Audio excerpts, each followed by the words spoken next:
পাহাড়ের ছোট্ট একটি ঘরে থাকতেন দাদি। গ্রীষ্মের দুপুরে দাদি আমের আচার বানিয়ে রোদ্রে শুকাতে দিলেন। দাদির ঘরের সাথে ছিল একটি আম গাছ, আর সেখানে থাকতো একটি শাকচুন্নি। দাদি ঘরে যেতেই শাকচুন্নি আচারের গন্ধে নিচে নেমে আসে, আর লোভ সামলাতে না পেরে সে প্রতিদিন আচার খেয়ে ফেলতো।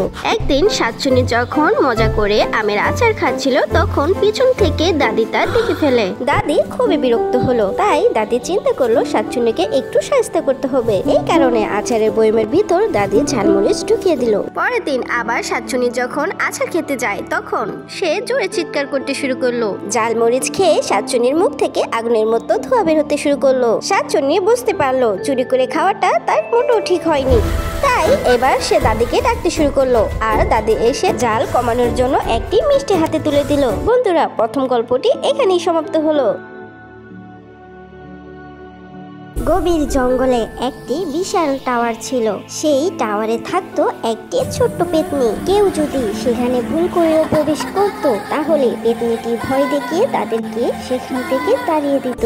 একদিন 3 বন্ধু জঙ্গলের রাস্তায় হারিয়ে যায়। তারা ভয়ে ভয়ে সামনে এগোতে থাকে। তারা সেখানে আলো ঝলমলে একটি টাওয়ার দেখতে পেল। সাহায্যের আশায় তারা ভিতরে প্রবেশ করলো। ভিতরে প্রবেশ করতেই পেতনিটি তাদেরকে ভয় দেখাতে শুরু করলো। তারা নিজেদেরকে বাঁচানোর জন্য পেতনিটিকে বন্দি করে ফেললো। পরবর্তীতে তারা বুঝতে পারলো পেতনিটি শুধু তাদেরকে ভয় দেখাচ্ছিল, পেতনিটি তাদের কোনো ক্ষতি করবে না। তাই 3 বন্ধু মিলে পেতনিটিকে আবার ছেড়ে দিল। এরপর তারা 3 জন মিলে একসাথে খেলাধুলা করতে শুরু করলো। পেতনিও তার এক বন্ধুর সাথে তাদেরকে পরিচয় করিয়ে দিল। বন্ধুরা, দ্বিতীয় গল্পটি এখানেই সমাপ্ত হলো।